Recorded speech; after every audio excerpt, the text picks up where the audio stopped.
Hello guys, नमस्कार। आप सभी का स्वागत है हमारे अपने यूट्यूब चैनल पे जिसका नाम है हेमरेज क्लासेस।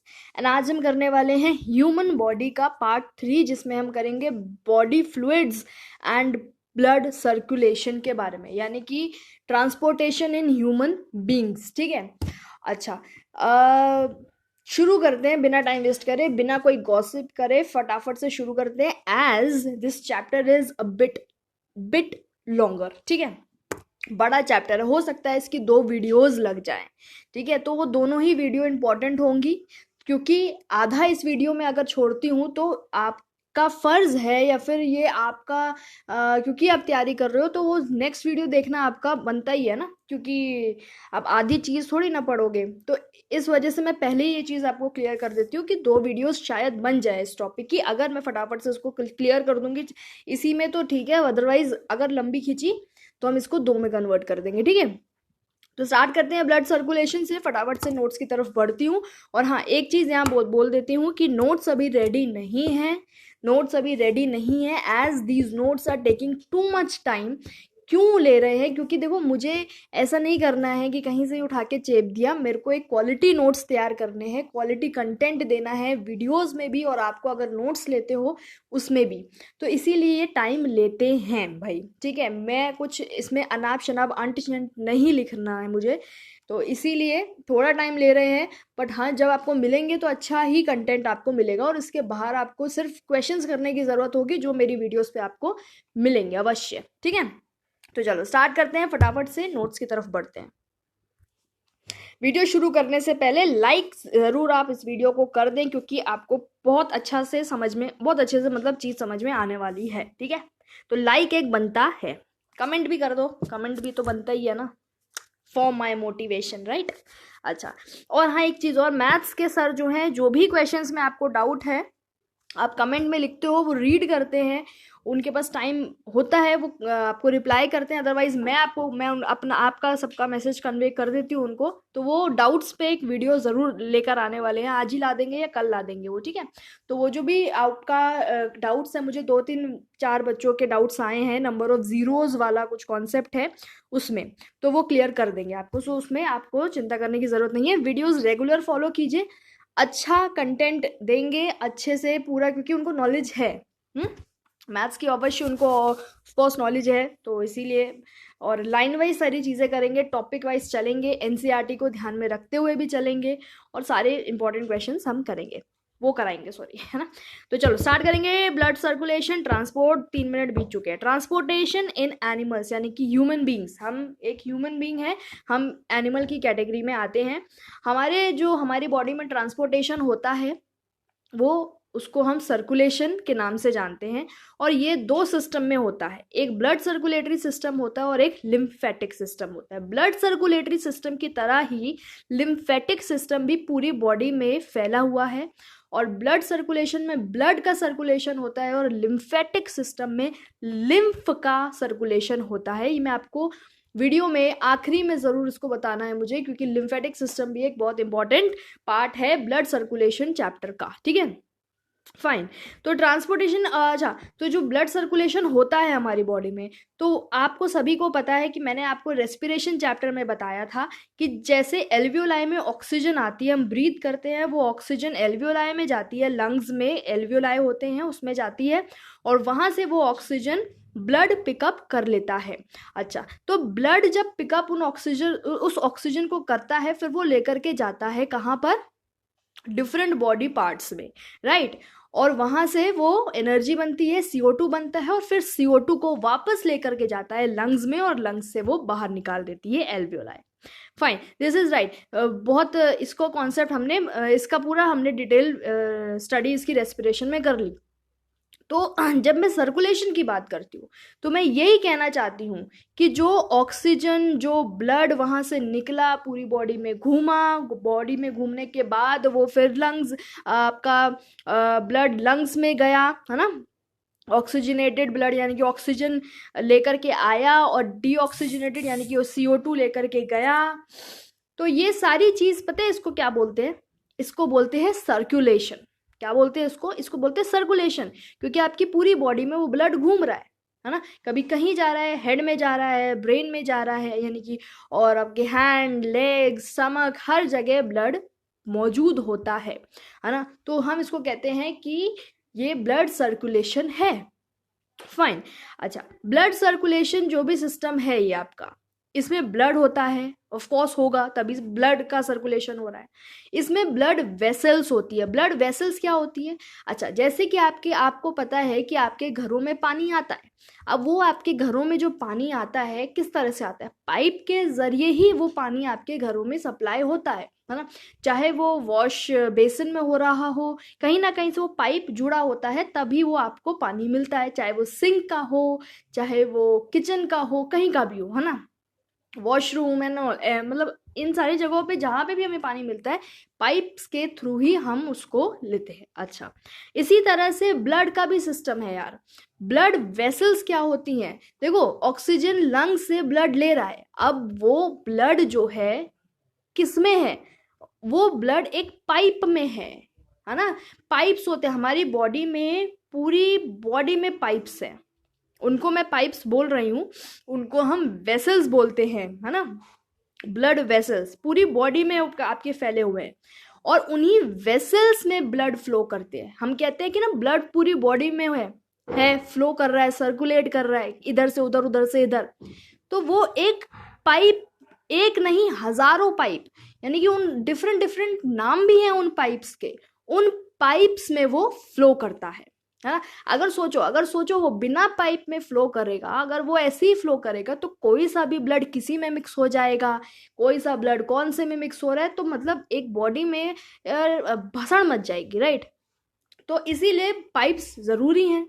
तो इनको कहते हैं ब्लड वेसल्स। पढ़ेंगे, सारी चीजें पढ़ेंगे डिटेल में, अभी आगे चलेंगे, ये तो सिर्फ शुरुआत है। सर्कुलेशन एक बहुत बड़ा चैप्टर है और बहुत इंटरेस्टिंग चैप्टर है ना। तो बीच में इसको ऐसे धक्का से मार करके छोड़ के नहीं जाना है, ठीक। हार्ट क्या है भाई? हार्ट आपका पंपिंग ऑर्गन है, सिंपल सी बात है। अब जैसे ये लगा लो, ब्लड का एक घर कह लो, है ना, जहाँ पे वो ऑक्सीजन के लिए, मतलब मैं आपको समझाऊंगी पूरा। हार्ट जो है वो पंपिंग ऑर्गन है, पंप करता है, हार्ट बीट, है ना, धक धक धक धक धक धक, ये सब क्या है? हार्ट की वजह से ही है। हार्ट में ब्लड सप्लाई होता है, ब्लड अच्छा वाला ब्लड जो होता है ऑक्सीजन वाला, वो अंदर ब्लड में जाता है, बाहर जो डीऑक्सीजनेटेड होता है, यानी कि जो CO2 वाला ब्लड है, वो बाहर निकलता है। तो ये सारी चीजें एक्सचेंज एंड वगैरह वगैरह हार्ट के अंदर होती हैं। तो आप ये लगा लो, ब्लड का जो घर है वो एक तरीके से हार्ट है, पंपिंग ऑर्गन है, ठीक है, आपकी बॉडी का। फाइन, हार्ट के बारे में पूरा समझेंगे अभी, कैसे कैसे होता है चीजें, थोड़ा सा आपको सब्र करने की जरूरत है, सारी चीजें आपको क्लियर हो जाएगी। नेक्स्ट है आपका लिम्फेटिक सिस्टम, जो हमें पढ़ना है, इसको मैं लास्ट में पढ़ाऊंगी, एक पेज का है। तो लिम्फेटिक सिस्टम भी बहुत जरूरी है, इसमें लिम्फ आता है, लिम्फ वेसल्स आते हैं, क्योंकि लिम्फ भी वेसल्स पाइप में फ्लो करता है, हाँ? और लिम्फ नोड्स आते हैं, ये हम आपको क्लियर करेंगे। अभी इसको बताऊं आधा, यहाँ पे भी टाइम वेस्ट होगा, फिर वहां पे पूरा बताना है, तो वहीं पे पूरा समझेंगे A to Z जो भी होता है ये, ठीक है। चलो अभी पढ़ेंगे ब्लड के बारे में, हम थोड़ा पढ़ेंगे, क्योंकि ब्लड से स्टार्ट करेंगे ना, ब्लड पे ही करेंगे, ब्लड वेसल्स, फिर हार्ट पे जाएंगे। जल्दी जल्दी। ब्लड एक कनेक्टिव टिश्यू है, ब्लड एक कनेक्टिव टिश्यू, ब्लड को एक फ्लूइड कनेक्टिव टिश्यू कहते हैं एक्चुअली। क्या कनेक्टिव टिश्यू का मतलब होता है कि वो आपस में ऑर्गन्स को, डिफरेंट पार्ट्स ऑफ बॉडी को, इन सारी चीज़ों को वो एक कनेक्शन देता है, कनेक्ट करता है आपस में, ठीक है। और ये काम ब्लड का ही होता है। तो ब्लड को एक फ्लूइड कनेक्टिव टिश्यू बोला जाता है। ब्लड के फंक्शंस यहाँ लिखे हुए हैं, और ये सारे फंक्शंस आपको पता है। ब्लड सबसे पहली चीज ट्रांसपोर्टेशन का ही काम करता है, चाहे वो ऑक्सीजन को ट्रांसपोर्ट कर रहा हो, चाहे वो CO2 को ट्रांसपोर्ट कर रहा हो, वेस्ट मटेरियल जो आपकी बॉडी में जनरेट होते हैं उनको ट्रांसपोर्ट करना, क्योंकि उनको भी बाहर निकालना, ठिकाने लगाना है। हॉर्मोन्स का ट्रांसपोर्ट हो गया, डाइजेस्टेड मटेरियल, जो भी डाइजेशन आपके स्मॉल इंटेस्टाइन में जाकर के होता है खत्म, वहां से लेता है ब्लड उसको, है ना। तो ये सारी चीजों का काम ब्लड करता है। अच्छा, ब्लड के बारे में ये जानेंगे कि ब्लड आखिरकार बना किस किस से है। हम सबको ये लगता है कि जो ब्लड है वो एक रेड कलर, हाँ रेड कलर का बिल्कुल होता है। हमारे दिमाग में एक इमेज है कि ब्लड जो है वो एक ऐसी गाढ़ा सा फ्लूइड है कुछ रेड कलर का, दैट्स इट, और उसमें कुछ नहीं, वो ब्लड है, मतलब लाल कलर का वो कुछ है ना। अब उस कुछ में क्या क्या चीजें आती हैं वो देख लेते हैं एक बार। देखो यहाँ पे हम इसको थोड़ा ऐसे करेंगे, नोट डाउन बाद में करनी है, पॉज करके नोट डाउन आप कर सकते हो, पर आपको समझना बहुत ज़रूरी है, क्योंकि पता है क्या, आप समझ जाओगे तो आपको नोट भी करने की ज़रूरत नहीं है, समझ जाओगे तो पिक्चर क्लियर हो जाएगी दिमाग में, और कुछ नहीं। और उसके बाद आप क्वेश्चंस क्या कुछ भी सॉल्व कर सकते हो। अच्छा, क्वेश्चंस ही सॉल्व करने होते हैं, कुछ भी क्या होता है। फाइन, ब्लड में कॉम्पोजिशन, ब्लड किस किस से बना है, ठीक है। ब्लड जो है आपका दो चीज़ों से बना है, एक होता है उसमें प्लाज्मा, और दूसरी चीज होती है उसमें सेल्स, यानी कि ब्लड के सेल्स। ओके, अब ये वो सेल्स अलग हैं, ओके ये सेल्स अलग है जो हमारी बॉडी में मौजूद हैं, है ना, डिफरेंट ऑर्गन्स में मौजूद हैं, वो सेल अलग होते हैं, ये अलग हैं, ब्लड सेल्स हैं ये, ठीक है। अच्छा, तो प्लाज्मा है और ब्लड सेल्स है। प्लाज्मा एक येलो, पेल येलो, है ना, pale yellow straw coloured fluid है। स्ट्रॉ मतलब पेल येलो ही होता है, तो ऐसा फ्लूइड है, कुछ येलोइश टाइप का है, थोड़ा पेल सा है, थोड़ा बिल्कुल येलो नहीं है, तो वो ऐसा दिखता है। और जो प्लाज्मा है वो आपकी बॉडी में नहीं, आपके ब्लड में, एक्चुअली आपके ब्लड में वो 55 से 60% के करीब है। आपके ब्लड में 60%, 55 से 60% प्लाज्मा मौजूद है, और बचा हुआ जो पार्ट है वो सारा ब्लड सेल्स का है, यानी कि 40 से 45% ब्लड सेल्स का पार्ट है और प्लाज्मा का पार्ट है 55 से 60% का, ये आपको याद रखना है। अब जो प्लाज्मा है, एक्चुअली में वो प्लाज्मा भी काफ़ी चीज़ों से बना है। वो प्लाज्मा में 90 से 92% तो वाटर है, वाटर ही हो गया, 90 से 92% तो वाटर ही हो गया। नेक्स्ट आपका 6 to 8% प्रोटीन है, जिसमें ये चीज़ें आती हैं, यानी कि फाइब्रिनोजेंस आ गया, एल्ब्यूमिन आ गया, ग्लोब्यूलिन आ गया, तो ये प्रोटीन्स हैं, ठीक है, ये प्रोटीन्स हैं जो आपके प्लाज्मा में प्रेजेंट होते हैं। नेक्स्ट ग्लूकोज हो गया, आपका अमीनो एसिड्स हो गए, और कुछ मिनरल्स हो गए, जैसे सोडियम हो गया, कैल्शियम हो गया, क्लोरीन हो गया, एक्सेट्रा, ठीक है। तो ये प्लाज्मा का कॉम्पोजिशन है, बहुत इंपॉर्टेंट है, बहुत इंपॉर्टेंट है, क्वेश्चन पूछा जाता है, ठीक है। अच्छा, उसके बाद आते हैं ब्लड सेल्स पर। ब्लड सेल्स में 3 तरह के ब्लड सेल्स आते हैं, रेड बीसीज यानी कि आरबीसीज, 1 सेकेंड, नेक्स्ट है आपका WBCs, and third one is platelets. RBCs जो है वो रेड कलर के होते हैं due to the presence of haemoglobin. RBC में हीमोग्लोबिन एक पिगमेंट होता है, केमिकल टाइप जिसे आप कह लो, है ना, वो प्रेजेंट होता है, जिसकी वजह से आरबीसीज रेड, जो ये सेल्स हैं वो रेड होते हैं, और इन्हीं की वजह से जो आपका ब्लड है वो रेड कलर का होता है। ओके, WBC वाइट कलर कह लो, या इनको कलरलेस ज्यादा बोलते हैं, तो ये कलरलेस होते हैं। और प्लेटलेट्स में आपको कलर से लेना देना नहीं है, वैसे मैं आपको बता दूं, प्लेटलेट्स में भी कुछ येलोइश टाइप का कलर मौजूद होता है, ठीक है।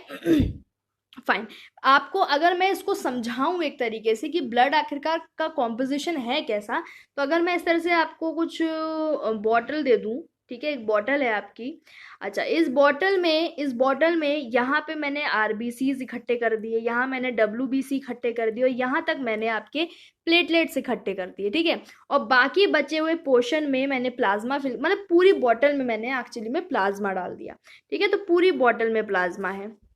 तो आप समझ लो उस प्लाज्मा में ये चीज़ें मौजूद हैं, उस प्लाज्मा में ये चीज़ें मौजूद हैं। तो एक इसको अंडरस्टैंडिंग के लिए एक इमेज आपके सामने रखती हूँ।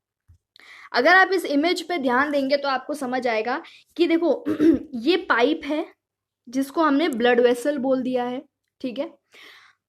फॉर एग्जाम्पल कोई भी ब्लड सेल है, ब्लड वेसल है, ब्लड वेसल मतलब पाइप, और पाइप के अलग अलग नाम होते हैं, ठीक है, वो हम बाद में पढ़ेंगे। तो मान लो ये एक पाइप है, और इस पाइप में आपका ब्लड फ्लो कर रहा है, तो अब देखो ब्लड किस किस से बना है, ये देखो प्लाज्मा, तो मतलब कि ये जो पूरा पोर्शन है, ये पूरा पोर्शन जो मैं आपको येलो कलर से अभी शो करूंगी, ये पूरा पोर्शन जो है, ये पूरा यहाँ से लेके पूरा पोर्शन, ये पूरा, ये सब, है ना, ये पूरा क्या है, प्लाज्मा है, पूरे में प्लाज्मा, एक्चुअली में पूरे में प्लाज्मा भरा हुआ है, पूरे में प्लाज्मा भरा हुआ है, और आपका ये ब्लड सेल्स है, ठीक है, ये ब्लड सेल्स है। इस तरह से कुछ दिखता है, मैं दिखा रही हूँ आपको जस्ट समझाने के लिए। तो देखो ये जो आरबीसीज हैं ये रेड कलर की, और ये आपके क्या हैं, डब्ल्यूबीसी हैं, और छोटे छोटे ये जो आपके हैं ये प्लेटलेट्स हैं। तो आप समझ रहे हो इस चीज को कि कैसे ब्लड बना हुआ है, ब्लड प्लाज्मा से मिलकर के बना हुआ है, आरबीसी डब्ल्यूबीसी एंड प्लेटलेट से मिलकर के बना हुआ होता है। तो आपको आई होप पिक्चर क्लियर हुई होगी। ओके, तो देख लेते हैं यहाँ पे क्या बोल रहा है। यहाँ पे ये मैंने प्लाज्मा तो आपको समझा दिया। आरबीसी में देखो रेड ब्लड सेल्स होते हैं, इसमें हीमोग्लोबिन प्रेजेंट होता है, ये आपको पता होना चाहिए। आरबीसी का काम क्या होता है, वही चीज मैंने आपको पिछली रेस्पिरेशन में समझाई थी कि जो ब्लड ऑक्सीजन को लेकर के जा रहा है वो एक्चुअली में रेड ब्लड सेल्स हैं, उसमें प्रेजेंट ब्लड के अंदर जो रेड ब्लड सेल्स प्रेजेंट है वो ये काम कर रहे हैं, ऑक्सीजन को लेकर के आ रहे हैं। तो वही काम करता है ये कि ट्रांसपोर्ट करता है ऑक्सीजन को और कार्बन डाइऑक्साइड को वापस लंग्स में, ठीक है। उसके बाद डब्ल्यूबीसी आते हैं। डब्ल्यूबीसी जो है हमारी बॉडी में काम करते हैं, हमारी प्रोटेक्शन का काम करते हैं एक तरीके से। वो हमारे बॉडी में होने वाली जो भी कोई फॉरेन एक्टिविटी है, कुछ डेंजर चीज़ है, उससे हमें बचाते हैं, फाइट करते हैं, इन्फेक्शन से फाइट करते, एंटीबॉडीज़ बनाते हैं ताकि हमारी बॉडी जो है सुरक्षित रह सके, डिजीज़ से फाइट कर सके। इम्यून सिस्टम जो है हमारा वो ठीक हमारा स्ट्रॉन्ग करती है डब्ल्यूबीसी। और जो प्लेटलेट्स हैं वो क्लॉटिंग में हेल्प करते हैं। क्लॉटिंग मतलब ब्लड क्लॉट में हेल्प करते हैं। क्या होता है कि जब भी आपको चोट लग जाती है, कोई भी टिश्यू इंजर्ड हो जाता है, तो वहां पे ये एक क्लॉट कर देते हैं, जमा कर देते हैं, ब्लड क्लॉट बना देते हैं। और वो ब्लड क्लॉटिंग बहुत ज़रूरी होती है, अदरवाइज वो ब्लड बहता रहेगा, ठीक है। आप देखते हैं एक टाइम के बाद ब्लड बंद हो जाता है। आपका हाथ कट हो गया नाइफ से, कुछ देर बाद वो वहां पे ब्लड बंद हो जाता है, वहां पे क्लॉट हो जाता है। तो मतलब जो भी फ्लूइड पोर्शन था ना ब्लड वाला, वो सॉलिड में, उस पोर्शन के लिए वहां पे वो सॉलिड में कन्वर्ट हो जाता है। इसी को ब्लड क्लॉट कहते हैं, ठीक है। तो ये बहुत ज़रूरी होता है। फाइन, अभी यहाँ देख लेते हैं कि देखो जो आरबीसी है, आरबीसी जो है ये मेल्स में 4.7 से, ये लिखा हुआ है, आप जिसको पढ़ लो, मेरे को पढ़ने की जरूरत नहीं, 4.7 से 6.1 मिलियन तक का होता है। फीमेल्स में ये 4.2 से 5.4 मिलियन तक होता है, और चिल्ड्रन में ये 4 से 5.5 मिलियन तक का प्रेजेंट होता है इन पर माइक्रोलीटर। यहाँ माइक्रोलीटर की बात है, ठीक है। अगर हम इसको देखें डब्ल्यूबीसी को, तो ये 6000 से 8000 इन ईच ml पर ml है ना, पर यहाँ पे पर माइक्रोलीटर था, और यहाँ पे इन ईच ml, ml को क्या कहते हैं, मिलीलीटर है ना, मिलीलीटर, ये माइक्रोलीटर है, ये मिलीलीटर है। और प्लेटलेट्स कुछ आपकी लिखा हुआ है 1,50,000 से 3,50,000 इन ईच ml, ठीक है। तो आपको ये चीज समझ में आनी चाहिए। आगे बढ़ेंगे, देखिए आरबीसीज को एरिथ्रोसाइट्स भी बोलते हैं और डब्ल्यूबीसी को ल्यूकोसाइट्स भी बोलते हैं, ठीक है। एरिथ्रोसाइट्स और ल्यूकोसाइट्स आपको पता होना चाहिए। अगर फ्यूचर में कहीं ये यूज होता है कि एरिथ्रोसाइट्स, तो आपको वहीं समझ जाना चाहिए कि अच्छा ये आरबीसीज के लिए यूज हो रहा है, ठीक है। तो इस तरह से, तो और जो ये आरबीसी है इनका जो लाइफ स्पैन है, यानी कि कब तक जीते हैं ये 120 दिन, 120 डेज तक ये आपका एक्टिव रहते हैं, ठीक है। उसके बाद ये डेड हो जाते हैं, न्यू सेल्स फिर इनकी जगह आते हैं। उसके बाद जो डब्ल्यूबीसी है इनका जो लाइफ स्पैन है वो 3 से 4 दिन तक का है, ओके। और आरबीसी जो है बनते कहाँ हैं, ये बनते बोन मैरो में हैं। बोन मैरो पार्ट है आपकी बॉडी का, ठीक है। आपको वो जानना ज़रूरी नहीं है, सर्कुलेशन में आप इतना जानो कि जो आरबीसी है वो बोन मैरो में फॉर्म होते हैं, और जो आरबीसी डिस्ट्रॉय होते हैं यानी कि 120 डेज के बाद, वो स्प्लीन में डिस्ट्रॉय होते हैं। इसीलिए जो ये स्प्लीन है इसको हम आरबीसी का ग्रेवयार्ड भी बोलते हैं। क्या बोलते हैं? ग्रेवयार्ड। तो क्वेश्चन बहुत बार आता है, बहुत इंपॉर्टेंट चीज है ये कि ग्रेवयार्ड ऑफ आरबीसी क्या है। आपको एग्जाम्पल ऑप्शन दे देंगे, बोन मैरो, स्प्लीन और किडनी और लंग्स, कुछ भी दे सकते हैं। आपका आंसर होगा वहां पे स्प्लीन। फाइन तो ये तो आपकी चीजें हो गई, बहुत इंपॉर्टेंट चीजें थी, यहाँ तक हमने किया। चलो आगे बढ़ेंगे, प्लेटलेट्स काम कैसे करती हैं। ठीक है। सपोज आपकी कहीं टिश्यू इंजर हुआ है ना, कोई जैसे आपको खून निकल गया है, कहीं कट हो गया है कुछ, वहाँ क्या होता है, देखो वहाँ क्या होता है, जो आपके ब्लड में प्लेटलेट्स हैं, ठीक है, जो आपके ब्लड में प्लेटलेट्स मौजूद हैं, वो रिलीज करते हैं थ्रोम्बोप्लास्टिन को। ये एक क्या है, एक केमिकल है, ठीक है, एक केमिकल है। तो ये ब्लड प्लेटलेट्स वहां क्या करते हैं, रिलीज करते हैं थ्रोम्बोप्लास्टिन को। ये थ्रोम्बोप्लास्टिन क्या करता है, ये थ्रोम्बोप्लास्टिन प्लाज्मा में मौजूद प्रोथ्रोम्बिन को कन्वर्ट करता है थ्रोम्बिन में, ठीक है। तो ये प्रोथ्रोम्बिन कहाँ होता है, प्लाज्मा में होता है। ये थ्रोम्बोप्लास्टिन किसने रिलीज किया, ब्लड प्लेटलेट्स ने रिलीज किया। और क्या किया इसने, थ्रोम्बोप्लास्टिन क्यों रिलीज किया भाई, क्योंकि ये इसको एक्टिव, यानी कि प्रोथ्रोम्बिन एक इनएक्टिव फॉर्म है, थ्रोम्बिन एक एक्टिव फॉर्म है, तो भाई इसका रिलीज होना जरूरी था, क्योंकि इंजर्ड टिश्यू में काम करना है, क्योंकि यहाँ पे ब्लड क्लॉटिंग होनी है ना, ब्लड क्लॉट यहाँ पे हमें उसको खून को रोकना है, तो उसके लिए थ्रोम्बोप्लास्टिन का रिलीज हुआ। और इन्होंने क्या किया, इन्होंने जो प्लाज्मा में प्रोथ्रोम्बिन प्रेजेंट था उसको थ्रोम्बिन में कन्वर्ट कर दिया, एक्टिव करा उसको, भाई जाग, टिश्यू इंजर हुआ है, थ्रोम्बिन। अब जो ये थ्रोम्बिन आया, इसको क्यों रिलीज की, इसको कन्वर्ट क्यों किया गया, क्योंकि अब इसका काम इधर आया है। थ्रोम्बिन क्या करता है, फाइब्रिनोजेन को, ये भी इनएक्टिव फॉर्म में होता है, प्लाज्मा में ही प्रेजेंट है, ये फाइब्रिनोजेन फाइब्रिन में कन्वर्ट होता है, ठीक है, फाइब्रिन में कन्वर्ट हुआ।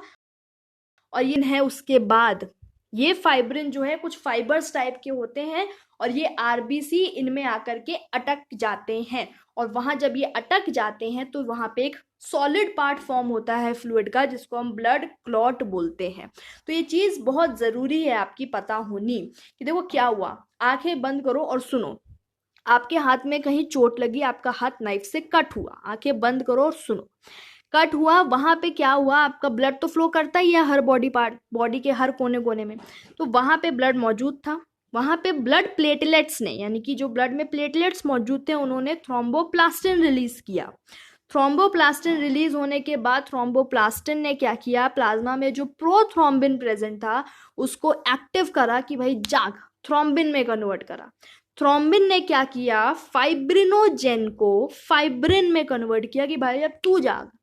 फाइब्रिन ने आरबीसी के साथ मिल करके, यानी कि आरबीसी उनमें अटक जाते हैं जाकर के, और वहां पे फिर एक क्लॉटिंग हो जाती है। तो इस तरह से आपका खून वहां पे बंद होता है, ठीक है। तो इस तरह से प्लेटलेट्स आपके काम करते हैं। तो ये आपको समझ में आना चाहिए, बहुत जरूरी है, most important for circulation. Okay अब देखते हैं ब्लड ग्रुपिंग। ब्लड ग्रुपिंग दो तरीके की होती हैं, एक एबीओ ब्लड ग्रुपिंग होती है और एक आरएच फैक्टर होता है। आपने अपनी लाइफ टाइम में, आप जब इसमें 10th में होगे, 10th में तो बायो होती ही होती है, 9th में भी होती है, तो आपने ये चीजें सुनी ही होंगी, कोई नई चीज है नहीं, बस ये है कि बायो वाले स्टूडेंट्स इनके टच में हैं, नॉन बायो स्टूडेंट्स इनके टच में नहीं है, क्योंकि 10th के बाद इन्होंने बायो छोड़ दी है ना, कोई बात नहीं, तो अभी याद सब आ जाएगा। जो ब्लड ग्रुपिंग है वो दो तरह से होती है, एक एबीओ टाइप की होती है और एक आरएच फैक्टर होता है। एबीओ टाइप की ब्लड ग्रुपिंग में ए ब्लड ग्रुप होता है, बी ब्लड ग्रुप होता है, ए बी ब्लड ग्रुप होता है और ओ ब्लड ग्रुप होता है, ठीक है, ये हम सब जानते हैं। तो जरा देख लेते हैं यहाँ क्या लिखा है। ए जो है ब्लड ग्रुप आपकी बॉडी में, उसके पास जो एंटीजन है वो ए होता है और एंटीबॉडी स्मॉल बी वाली। बी के पास बी एंटीजन और एंटीबॉडी स्मॉल ए बी के पास A and B antigen and antibody none, और ओ के पास none antigen and antibody A and B. तो आप इस चीज को याद कर लो, ठीक है, इसी के हिसाब से आपका ब्लड ग्रुप निकाला जाता है। कुछ टेस्ट होता है, उसके बाद उसकी रिपोर्ट आती है, उसमें होता है कि भाई अच्छा इस बंदे के ब्लड में एंटीजन बी प्रेजेंट है, फाइन, एंटीजन बी प्रेजेंट है और ये एंटीबॉडी स्मॉल ए के लिए बनाएगा। तो एंटीजन बी प्रेजेंट है और एंटीबॉडी ये स्मॉल ए के लिए बनाएगा, तो इसका मतलब इसकी बॉडी में जो ब्लड ग्रुप है वो बी है ना। तो इसी के बेसिस पे ही ब्लड ग्रुप्स निकाले जाते हैं। जो एंटीजन है ये आरबीसी पर प्रेजेंट होते हैं और जो ये एंटीबॉडीज हैं ये प्लाज्मा में प्रेजेंट होता है। ठीक है, आपको पता है ना ब्लड प्लाज्मा आरबीसी वगैरह से मिलकर ही बना होता है। तो एक्चुअली में ये चीजें ब्लड में ही प्रेजेंट है, पर ब्लड के जो डिफरेंट डिफरेंट कॉम्पोजिशन है उसमें कहाँ कहाँ प्रेजेंट है, तो एंटीजन आरबीसी के सरफेस पे होती है और एंटीबॉडी प्लाज्मा में होती है। ठीक है, फाइन। अच्छा, ये देख लेते हैं कौन सा डोनेट किस किस को कर सकता है। ए जो है भाई वो ए को ही डोनेट कह रही हूँ, डोनेट कर पाएगा और साथ में ए बी को। बी जो है वो बी को ही कर पाएगा और साथ में ए बी को। ए बी जो है सिर्फ ए बी को ही कर सकता है और जो ओ है वो सभी को कर सकता है। यानी कि जो ए बी है वो यूनिवर्सल रेसिपिएंट है। फॉर एग्जाम्पल रेसिपिएंट मतलब रेसिपिएंट अभी समझाती हूँ। ओ जो है वो सभी को कर सकता है, यानी कि वो यूनिवर्सल डोनर है, यानी कि सभी को दे सकता है। कौन? ओ, यूनिवर्सल डोनर भाई, सभी को सभी को डोनेट कर सकता है अपना ब्लड। कौन? ओ। और सभी से ले सकता है, रिसीव सबसे कर सकता है। रेसिपिएंट यूनिवर्सल रेसिपिएंट है, यानी कि सभी से रिसीव कर सकता है, वो है ए बी। ठीक है, ए बी, ए बी ये एक है ए बी। ठीक है, तो आप इस चीज को समझ जाओ। फाइन, तो ये चीजें हो गई हो गया ना। मान लो मेरा ब्लड ग्रुप ए बी है और रिसीव ना सबसे रिसीव कर सकता है, यानी कि मैं जो है, मुझे मान लो ब्लड की कभी खुदा ना खास्ता जरूरत हुई तो मैं किसी से भी ले सकती हूँ। तुम भी मुझे दे सकते हो, तुम भी मुझे दे सकते हो, तुम भी दे सकते हो, है ना। तो ये सारी चीजें हैं। फाइन, अब इसके अलावा एक आता है आर एच फैक्टर। इसके अलावा एक आता है R H factor. R H factor क्या होता है? ये सेकेंड टाइप का चीज होती है। ये एक प्रोटीन है, ध्यान से सुनेंगे। ये एक प्रोटीन है जो सरफेस ऑफ ब्लड नहीं, इसको आरबीसी करो, आरबीसी लिखो, ब्लड नहीं आरबीसी। तो ये एक प्रोटीन है जो आरबीसी के सरफेस पर प्रेजेंट होती है। ये एक प्रोटीन है जो आरबीसी के सरफेस पर प्रेजेंट होता है। अच्छा, मोस्टली ये सभी के ब्लड में होता है। ठीक है, यानी कि मोस्टली ये सभी के ब्लड में ये आर एच फैक्टर मौजूद होता है और इसीलिए हमारे जो ब्लड ग्रुप है ना ज्यादातर ऐसे ही होते हैं, ए पॉजिटिव, बी पॉजिटिव, है ना। क्यों सुनो, सभी के पास होता है और जिनके पास ये होता है उनको हम कहते हैं ये आर एच पॉजिटिव वाले बंदे हैं, आर एच पॉजिटिव। और जिनके पास नहीं होता हम उनको कहते हैं ये आर एच नेगेटिव वाले बंदे हैं। तो मैंने बोला कि सभी में प्रेजेंट मोस्टली होता है, तो इसी के हिसाब से जिनमें ये प्रोटीन प्रेजेंट होता है तो उनका जो भी ब्लड ग्रुप आया है, ए आया है, बी आया है, कुछ भी आया है, तो उसके साथ हम पॉजिटिव लगा देते हैं अगर ये प्रोटीन प्रेजेंट है। तो इसीलिए कहते हैं ए पॉजिटिव इस बंदे का ब्लड ग्रुप है। ठीक है ना, तो I hope I am making it clear, है ना।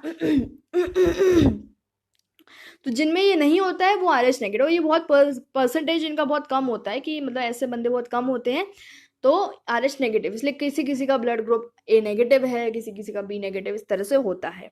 अच्छा, अब सपोज करते हैं यहाँ पर कुछ इसमें बहुत इंपॉर्टेंट चीज़ है जो आपको पता होनी चाहिए। क्या होता है कि एक डिजीज होती है एरिथ्रोब्लास्टोसिस फीटलिस, जिसको हम हीमोलिटिक डिजीज भी बोलते हैं। एरिथ्रोब्लास्टोसिस फीटलिस, जिसको हम हीमोलिटिक डिजीज भी बोलते हैं। क्या होता है, यहाँ सुनेंगे, सब ध्यान से सुनेंगे। फादर जो है अगर आर एच पॉजिटिव है, ठीक है, ये पापा जी हैं आर एच पॉजिटिव है, ये मदर है जो आर एच नेगेटिव है। ठीक है, जो चाइल्ड है मान लो वो अगर आर एच पॉजिटिव है, सपोज करो अगर वो आर एच नेगेटिव है चाइल्ड भी, तब तो कोई प्रॉब्लम नहीं होगी। आप समझो अभी क्यों। अगर लेकिन वो आर एच पॉजिटिव है तो देखो ये बच्चा है, ये मदर है। ठीक है, मदर, ये पूरी मदर है, सॉरी, ये पूरी मदर है, मदर का ब्लड घूम रहा है पूरे में, ये बच्चा है, ये बच्चे का ब्लड है। ठीक है ना, अभी कितना कंफ्यूजन हो गया यार ये। Wait, R H positive is father, R H negative is mother and R H negative is child. ठीक है, अब क्या होता है, मैं कुछ डायग्राम वायग्राम नहीं बना रही, हौच पौच हो जाता है, आप सिर्फ समझो इस चीज को। आर एच नेगेटिव है और ये भी आर एच नेगेटिव, तो कोई प्रॉब्लम नहीं होगी। पर अगर ये आर एच पॉजिटिव हो गया, अगर बच्चा आर एच पॉजिटिव हो गया तो क्या होगा, इसका ब्लड, वैसे तो चांसेस बहुत कम होते हैं कि ब्लड मदर और बच्चे का मिक्स होए, पर कभी कभी मतलब बहुत कम चांसेस में अगर ऐसा हो जाता है तो बहुत डेंजरस होता है वो। क्यों? क्योंकि यहाँ मदर का ब्लड ग्रुप कुछ और है, बच्चे का ब्लड ग्रुप कुछ और हो रहा है, ठीक है।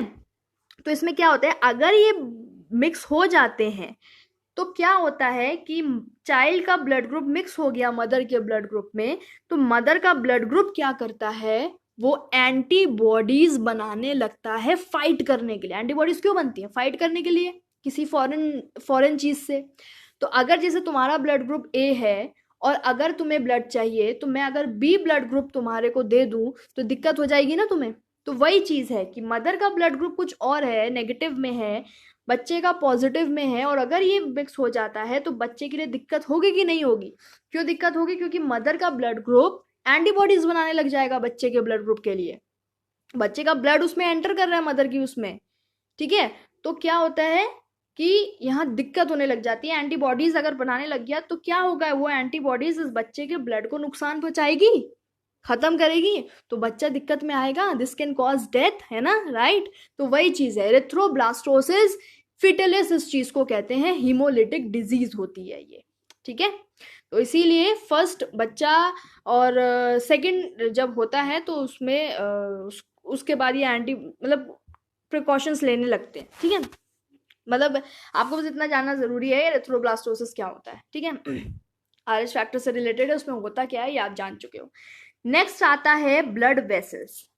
ब्लड वेसल्स में अब हम पढ़ेंगे पाइपों के बारे में। ये बहुत इंपॉर्टेंट चैप्टर है। 31 मिनट हो गए हैं, 31 मिनट हो गए हैं। आपको चीज समझा देती हूँ एक, ठीक है। इस पेज की चीज आपको समझानी जरूरी है। ब्लड वेसल्स में देखो 3 तरीके के ब्लड वेसल्स हैं, आर्टरीज, वेन्स एंड कैपिलरीज। आपकी पूरी बॉडी में ये फैले हुए होते हैं, ठीक है। आर्टरीज क्या होती हैं? आर्टरीज भी बहुत तरीके की होती हैं। किडनी के लिए कोई दूसरी आर्टरी है, ब्लड के लिए कोई दूसरी आर्टरीज हैं। इस तरह की different different arteries and different different veins present होती हैं पूरी बॉडी में, फाइन। अभी देखो क्या हो रहा है। हमारे हार्ट में ब्लड मौजूद है, अच्छा वाला ब्लड यानी कि ऑक्सीजन वाला ब्लड भी है और डीऑक्सीजन वाला ब्लड भी है, ठीक है। अब आर्टरीज क्या करती हैं? हमारी पूरी बॉडी पार्ट्स में हमें कैसे ब्लड की जरूरत है? ऑक्सीजनेटेड ब्लड की जरूरत है, राइट। तो हमारी जो ये आर्टरीज हैं ये क्या करती हैं? हमारी बॉडी से यानी कि हमारे हार्ट से ये प्योर ब्लड, ऑक्सीजन वाला ब्लड लेकर के पूरी बॉडी में घूमती हैं, ठीक है। और जब वो ब्लड डीऑक्सीजनेटेड हो जाता है, ऑर्गन्स में जाकर एनर्जी बनती है और CO2 बनता है, निकलता है वहां से। तो जब वो ब्लड CO2 वाला हो जाता है तब जो आर्टरीज होती हैं ये उस ब्लड को वेन्स को दे देती हैं। अब जो आर्टरीज हैं वो प्योर ब्लड लेकर के आई, कहाँ से? हार्ट से लेकर के आई बॉडीज में, बॉडी पार्ट्स में। और जो वेन्स हुई वो वेन्स क्या करती हैं? बॉडी पार्ट से दोबारा हार्ट में लेकर के जाती है। अब आप बोलोगे हार्ट में क्यों लेकर गई दोबारा? वहां इसलिए लेकर जाती हैं ताकि वहां से ये जो डीऑक्सीजनेटेड ब्लड वेन्स कैरी कर रही हैं वहां से ये हार्ट जो है डिफरेंट आर्टरी के जरिए लंग्स तक पहुंचा सके। आपको ये पूरा प्रोसेस अभी समझ में आएगा, दिक्कत की बिल्कुल आपको बात नहीं होगी, ठीक है। आप बस इतना समझे कि आर्टरीज क्या किया, आर्टरीज ने वो प्योर ब्लड लेकर आई, बढ़िया वाला ब्लड जो ऑक्सीजनेटेड ब्लड था वो हार्ट से लेकर के पूरी बॉडी में चक्कर लगाया। उसके बाद जब वो ब्लड थोड़ा सा इम्प्योर हो गया, ऑक्सीजन उसमें से हट गई, CO2 उसमें आ गई, अब उस आर्टरी ने वो ब्लड किसको दे दिया? वेन्स को दे दिया। और वेन्स क्या करती है? बॉडी पार्ट से लेकर के वो ब्लड हार्ट में पहुंचाती है, ठीक है। तो आपको समझ में अगर क्वेश्चन आता है कि कौन सा ब्लड वेसल ऐसा है जो इम्प्योर ब्लड कैरी करता है, तो वो वेन्स हुआ। अगर आपसे क्वेश्चन पूछा गया कि कौन सा ब्लड वेसल ऐसा है जो ब्लड को, जो डीऑक्सीजनेटेड ब्लड को बॉडी पार्ट से हार्ट में पहुंचाता है, वेन्स हुआ। अगर आपसे क्वेश्चन पूछा जाता है कि कौन सा ऐसा ब्लड वेसल है जो प्योर ब्लड कैरी करता है, आर्टरीज। कौन सी ऐसी ब्लड वेसल है जो हार्ट से ब्लड को हार्ट से लेकर के पूरी बॉडी में घूमती है? आर्टरीज हुई, ठीक है, ओके फाइन। तो अभी आप समझेंगे। अब एक चीज आप यहाँ समझिए कि जैसे मान लो ये आर्टरीज आ रही है, ठीक है, यहाँ से आर्टरी बढ़िया वाला ब्लड लेकर के आ रही है, और इस अब ये ब्लड ऑर्गन्स में गई, ये मान लो ये आपका हो गया कुछ हो गया, ये हैंड हैंड है ये आपका, ठीक है, हैंड है, और उसके बाद यहाँ CO2 VO2 ब्लड थोड़ा इम्प्योर हो गया। अब इस इम्प्योर ब्लड को आर्टरीज ने क्या किया, वेन्स में दे दिया। अब वेन्स इसको बॉडी पार्ट से हार्ट में लेकर जाएगी, ठीक है, ये हार्ट था आपका, फॉर एग्जाम्पल ये आपका हार्ट है, तो यहां से आर्टरीज निकली, ठीक है, अरे यार wait wait wait, very sorry wait, यहां से आर्टरीज निकली, ठीक है, यहां से ब्लड लेकर आ रही है बढ़िया वाला, और यहाँ पे क्या हुआ, ब्लड जो है ऑक्सीजन जो है वो CO2 में कन्वर्ट हुई, और यहाँ से वेन्स आई, और वेन्स वापस से ब्लड को हार्ट में ले गई। समझ गए आप इस चीज को, समझ गए आप इस चीज को, और इससे ज्यादा इजी कुछ नहीं, ठीक है। अच्छा, अब ये जो ऑर्गन है ना, यहाँ पे मौजूद होती हैं कैपिलरीज। यहाँ से जब ब्लड यहाँ पे पहुंचेगा, यहाँ से जब ब्लड यहाँ पहुंचेगा, तो कैसे पहुंच रहा है, ये ऑर्गन है, ऑर्गन में मौजूद होती हैं कैपिलरीज, ठीक है, कैपिलरीज मौजूद होती है, कैपिलरीज के जरिए ही ब्लड एक्सचेंज होता है, ठीक है। तो एक्सचेंज साइट्स कौन है, कैपिलरीज है, ठीक है। Smallest blood vessels and have single cell thick wall, ये आप देख लेना, ये लिखा हुआ है। इसमें प्रेशर जो है बहुत कम रहता है, इनमें जो प्रेशर है, वेन्स में प्रेशर लो रहता है, और आर्टरीज में प्रेशर बहुत हाई रहता है, ठीक है। तो ये चीज आपको समझ में आई। थिक वॉल्स होती हैं, इसकी वॉल्स थिक इसीलिए होती हैं क्योंकि बहुत हाई प्रेशर को ये झेलते हैं। क्यों झेलते हैं, क्योंकि हार्ट से, देखो सोचो, खुद सोचो, इनको हार्ट से ब्लड लेना है और पूरी बॉडी में घूमना है, तो इनमें प्रेशर बहुत ज्यादा रहता है और वॉल्स थिक रहती हैं।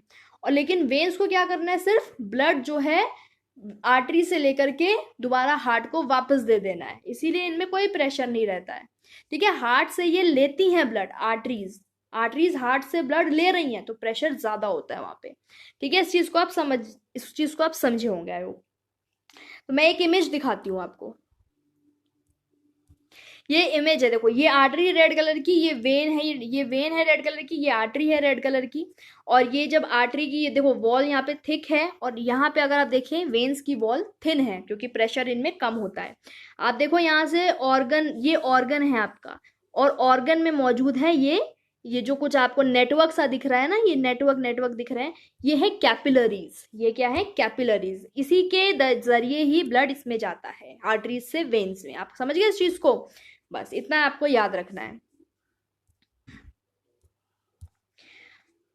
और जैसे मैंने बताया कि आर्टरीज प्योर ब्लड कैरी करती हैं एक्सेप्ट एक आर्टरी के, जो कि नाम है जिसका pulmonary artery. Accept pulmonary artery, सारी आर्टरीज जो हैं वो प्योर ब्लड कैरी करती हैं। और वेन्स में एक्सेप्ट पल्मोनरी वेन, सारी वेन्स इम्प्योर ब्लड कैरी करती हैं सिवाय पल्मोनरी वेन के।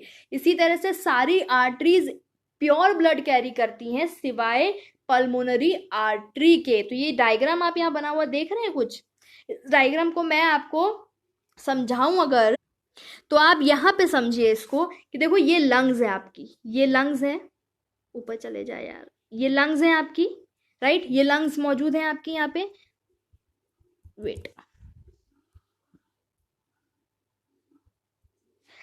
छोड़ो, ये लंग्स है आपकी, ठीक है। अच्छा, अब ये हार्ट है आपका, ठीक है, ये हार्ट है आपका। अब देखो क्या हो रहा है, यहाँ हमें देखना है हार्ट से जो है आर्टरीज ही जो है यहाँ एक डिफरेंट ऑर्गन में गई, यहाँ डिफरेंट ऑर्गन, ठीक है। फिर इस ऑर्गन में कैपिलरीज मौजूद हैं ये सारे ऑर्गन्स में। कैपिलरीज से ब्लड क्या किया, कैपिलरीज से ब्लड वेन में चला गया, यहाँ देखो ये वेन में चला गया, और ये जाकर के वेन दोबारा हार्ट में मिल गई, ठीक है।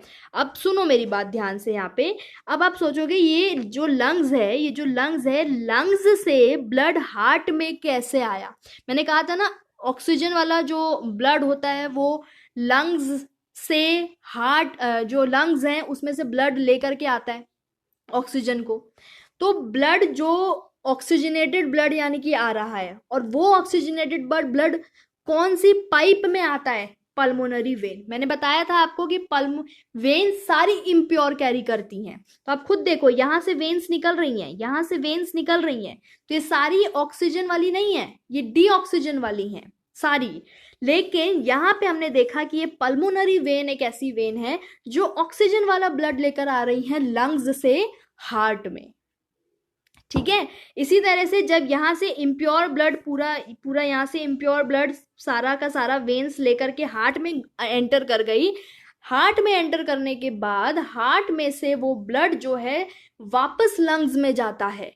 इम्प्योर हो गया ना, बाहर निकालना है उसको, तो वापस हार्ट में से लंग्स में जाता है। और जो पाइप इस चीज को करती है वो है पल्मोनरी आर्टरी। तो इसी तरह से मैंने कहा था कि जो आर्टरीज वो सारी प्योर ब्लड कैरी कर रही है, तो आप यहाँ देखो ये आर्टरी सारी प्योर ब्लड कैरी कर रही है ना, ये आर्टरी सारी प्योर ब्लड कैरी कर रही है। पर एक पल्मोनरी आर्टरी ऐसी आर्टरी है जो ये वाली है, ये ब्लड जो है इस डायरेक्शन में लंग्स में पहुंचाती है।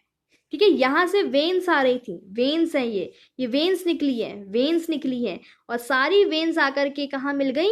हार्ट में इन्होंने ब्लड को डाल दिया। अब हार्ट से पल्मोनरी आर्टरी निकलेगी जो इस गंदे इम्प्योर ब्लड को दोबारा लंग्स में पहुंचा देगी। तो आप समझ गए इस चीज को? आई होप आप समझे होंगे। मैंने पूरा कोशिश की है इस चीज को आपको समझाने का, पूरी कोशिश की है, कुछ भी नहीं है इसमें। आपको बस इतना याद रखना है, जो आर्टरीज है वो देखो क्या काम कर रही है, इस साइड वाली रेड कलर की प्योर ब्लड कैरी कर रही है और जो वेन्स हैं वो इस साइड की हैं जो इम्प्योर ब्लड कैरी कर रही हैं। ठीक है, पूरी बॉडी में घुमाना होता है ना, हार्ट से लेकर के पूरी बॉडी में घुमाया, फिर बॉडी से लेकर के दोबारा हार्ट में गई। अब हार्ट से लंग्स में कैसे जाएगी? उसके लिए भी दो पाइप्स हैं। दो पाइप्स कौन कौन से? एक है पल्मोनरी वेन और एक है पल्मोनरी आर्टरी। तो मतलब कि लंग्स से जो ब्लड आया वो कौन लाया? When, pulmonary vein. और जो हार्ट से लंग्स में गई वो पल्मोनरी आर्टरी हो गई। तो आपको आई होप समझ में आया होगा। आप इसको लिख लीजिए, नेक्स्ट वीडियो में इसको और पूरी तरीके से क्लियर हो जाएगा, कहीं कोई डाउट नहीं रहेगा आपको।